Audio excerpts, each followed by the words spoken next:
as the comedy show, the roast, the revolution, the horror movie they can't walk out of. You've turned the whole stage upside down without raising your voice. The judge looks like he's about to pass out. The jury's eyes are glazed with guilt. Even the bailiff is wondering if he should quit mid-shift. And all you did was show up breathing. That's the twisted punchline. Your survival is the crime, your laughter is the weapon, and your stillness is the execution. They thought they were putting you in the hot seat, but it turns out they strapped themselves in, and you're just narrating their collapse. You're not the accused, you're the undertaker. And every chuckle that slips out of your mouth sounds like dirt hitting the coffin lid. They don't know whether to run, pray, or clap. But one thing's for sure, this shit, this unfiltered, untamed, unapologetic presence, it ain't allowed. Not in their system, not in their manual, not in their fantasy of control. And yet here you are, breathing like it's the most illegal thing on earth. And here's the kicker. You're not even trying to burn the place down. You're not setting fires, you're not smashing chairs, you're not yelling. You're just standing there calm as a bomb, and it's enough to make the paint peel. Their entire world runs on people shrinking, apologizing, explaining. You stopped doing all three, and the entire machine started coughing black smoke. The real punchline, they still haven't figured out you're not trapped in there with them. They're trapped in there with you. You can see it on their faces now. The jury won't look up. The prosecutor is running out of air. The judge's gavel has turned into a nervous tick. Even the bailiff has started checking his phone like he wants a transfer to another dimension. And you just tilt your head and smile that slow, impossible smile. The one that says, I survived your script. I outlived your rules. I made it out without your permission. That's when the silence gets loud. That's when they feel it in their chests. That pressure drop. That sickening realization that this was never a trial. This was a mirror. This was a reckoning. This was the last act of a show that you refused to perform. You're not waiting for a verdict. You're delivering one. And it's written all over your face. Guilty of being alive. Guilty of not folding. Guilty of walking back into the room without chains on your wrists. So you turn. No speech, no bow, no slow motion movie moment. Just turn, walk, boots on the floor like a drumbeat. Nobody taught you. Walk past the trembling judge.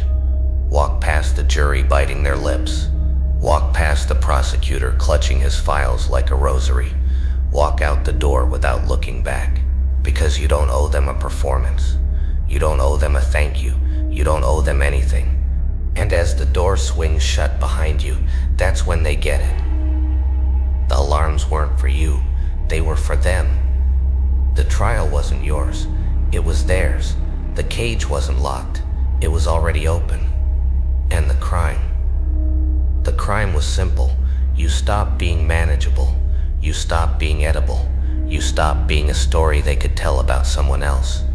You started being you, full, scarred, untamed, and in their little world of puppets, that's the only thing that's truly outlawed.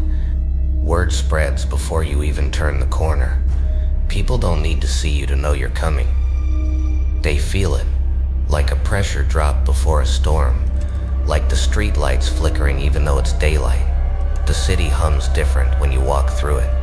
Cash registers stall, traffic lights lag, conversations stumble into silence, and suddenly everyone's whispering. Not names, not details, just that vibe. That story that can't be explained, but everyone swears they felt. You're not a person to them anymore. You're a rumor, an urban myth in sneakers, a ghost they swear they locked away, walking down Main Street with a smirk that makes even the pigeons scatter. The funny part is, they don't even know the story straight. Some say you burned the courthouse down, some say you made the judge cry, some say you never spoke a word, and that was scarier than anything you could have said. Doesn't matter. The legend grows every time it's told, and you're not correcting it. Why would you? Let them wrestle with it. Let them exaggerate. Let them paint you as too sharp, too raw, too much. Because the more they talk, the bigger you get, until you're not even a figure on the street anymore. You're the static in the air, the glitch in the system, the punchline nobody can shake. And you know what's killing them the most? You're laughing through it.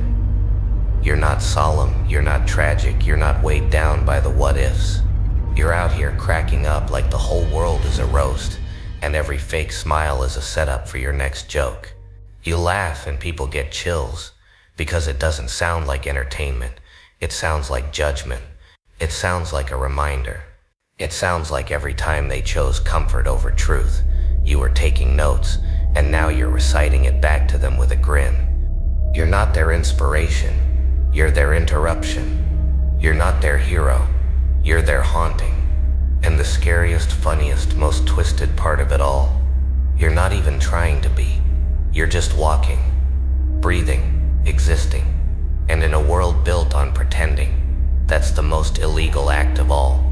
And here's the filthiest truth. You didn't just walk out of that courthouse. You dragged their whole system out by its hair. Every sidewalk you hit is a crime scene, not because you spilled blood, but because you spilled the illusion. You turned their holy little rules into confetti. You didn't kill their order, you embarrassed it. An embarrassment, that's worse than death. A bullet ends a man, a mirror ruins him forever. People don't even know how to name you anymore. Too raw, too sharp, too loud, too quiet. It doesn't matter. You're the two that makes them choke on their coffee. You're the joke they can't laugh at because it's about them. Every time you grin, you remind them of every backstab, every fake apology, every night they prayed you'd stay down, and you didn't. That's the horror story they whisper. Not that you came back, but that you came back laughing. Like the devil at a Sunday brunch, cracking jokes while everyone else pretends the food ain't poisoned. And the city feels it. Billboards seem smaller. Sirens sound nervous. Even the pigeons look at you sideways like, damn, this ain't right. You're not just walking anymore. You're rewriting gravity. People clutch their phones tighter when you pass, not because they think you'll take it, but because they know you could take their mask off without touching them. And that's worse. You're not here to steal wallets. You're here to steal lies, and nobody's safe from that kind of robbery. That's why the air bends around you. That's why their smiles collapse under their own weight. You're the walking violation, the banned broadcast, the outlaw sermon they tried to censor but accidentally put on repeat. And now they can't turn it off. You don't even have to scream rebellion. You breathe it, you drip it, you leak it from your scars, from your laugh, from the way you stand like you own space that was never offered. So yeah, they're terrified. They're writing memos. They're filing complaints with God. They're calling imaginary cops in their heads because deep down they know what the punchline is. You didn't break the rules. You broke them. You know what's funny? They wanted you broken. Because broken is predictable. Broken buys their products, takes their pills, nods at their lies, and thanks them for the privilege. But you walk back in unbroken, and suddenly, the whole circus doesn't know what to do with you. Fake friends? Oh, they're choking right now. They loved you when you were bleeding. Your pain was their popcorn. They clapped at your collapse like it was halftime entertainment. But the second you started standing tall, they started ghosting. Because nothing terrifies a traitor more than the comeback of the person they buried. And bosses, don't get me started. They hand you little gold stars, little good job stickers like Scooby snacks, thinking you'll wag your tail for another shift of selling your soul. But when you stop wagging, when you stop apologizing for your spine, suddenly you're difficult, not a team player. Nah, you just stopped kissing the boot that kept stomping your throat, and that's a crime in their playbook. Systems. Oh, they built a whole cathedral out of paperwork, policies, fake smiles, and barcodes. And all you had to do was laugh at it once, just once, and the whole thing started shaking like a cheap carnival ride. Because your laughter is the audit. Your presence is the investigation. You walk in and suddenly every lie they ever told looks like a bad haircut under fluorescent lights. And let's drag God into this too. Why not? They tried to sell you on some wait your turn plan. like heaven was a DMV and you were number 666 in line. But you realized the line was fake. The clerk was asleep, and the paperwork was written in invisible ink. So you stopped waiting for permission slips signed in the clouds. You built your own damn kingdom out of rubble, teeth, and sarcasm. And if God's got a problem with that, well, he can file a complaint like everybody else. That's the punchline. You don't owe them prayer, apology, or performance. You don't owe them a polished version of your survival. You don't owe them your silence so they can feel safe in their mediocrity. You owe them nothing, but you give them nightmares anyway. Because when you walk in laughing, they finally see it. The rules weren't broken, the game was, and you're the reminder they'll never bury again. The world's been waiting for you to break, waiting for you to fold, waiting for you to sign your own surrender slip. And instead you walk off laughing, like the last joke belongs to you. Because it does. You're not a survivor, not a victim, not their damn redemption mascot. You're the glitch in the system that won't uninstall. You're the aftertaste of truth in a world addicted to lies. You're the crime scene they can't tape off, the broadcast they can't censor, the last page they forgot to edit. Look around, the city's lights flicker, like they know their time is up. The billboards selling dreams look more like gravestones now. The skyscrapers don't look tall anymore, they look nervous. Because you don't need to topple them, your presence already made them obsolete. You're not a rebel with a cause.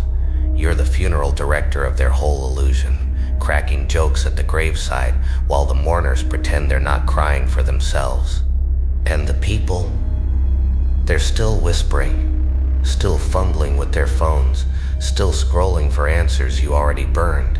They'll call you too much, too intense, too dangerous, but deep down they know the truth. You didn't kill their world, you just stopped feeding it. You starved the lie, and the lie couldn't live without you.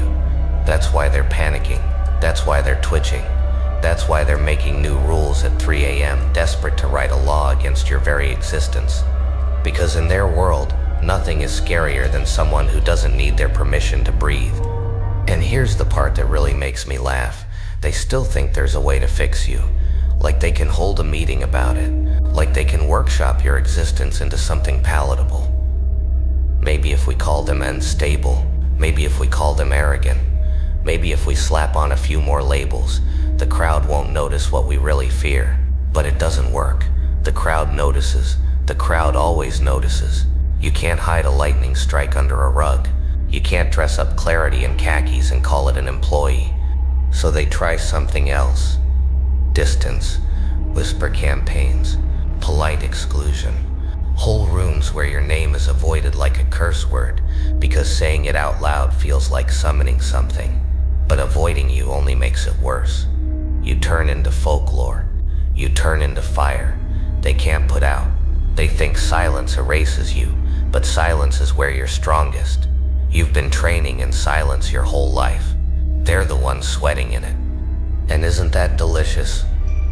Watching them unravel over nothing more than your refusal to shrink. No tantrums, no weapons, no riots, just existing in your skin like it was built to house a storm. That's the Outlaw Act. That's the contraband they keep panicking about. You breathe too freely, and suddenly the whole system starts glitching like a cheap broadcast. You blink too slow, and it feels like judgment. You smile too sharp, and people swear they hear sirens in the distance.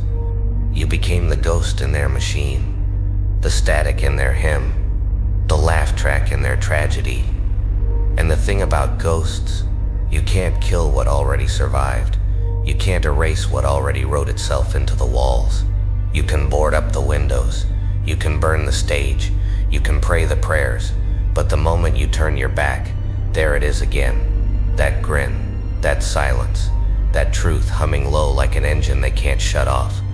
And the more they run from it, the funnier it gets. Because all you ever did was stop asking. You stopped asking to be let in. Stopped asking to be understood. Stopped asking for permission to take up space. And once you cut that leash, oh, the whole circus fell apart. You didn't destroy their world. You embarrassed it. You left it standing in its underwear in the middle of the street while you walked away laughing. And now look at them, still pretending it's business as usual while the floorboards are cracking under their shoes. They sip their lattes, straighten their ties, rehearse their small talk, but you can feel it, that twitch, that glitch, that little stutter in their pulse when your name comes up. Because you're not just someone who made it through. You're the permanent reminder that their cage has holes. You're living proof the walls were painted cardboard. And no amount of new policies, new sermons, new hashtags will ever fix the fact that you already walked out and laughed about it. You became the rumor they can't bury. The whisper in the hallway. The itch under the skin. They call you dangerous, but can't explain why. And that's the comedy of it. You're not carrying a weapon. You're not threatening their lives. You're threatening their lies. And that's nuclear. You're radioactive without trying. You walk in and suddenly every mask feels heavy. Every fake smile feels cracked. Every unspoken deal starts sweating under the collar. And you don't even flinch. You just keep moving. Every step down the street feels like a sermon. Every grin feels like graffiti sprayed across their holy walls. You're not even here to save anyone.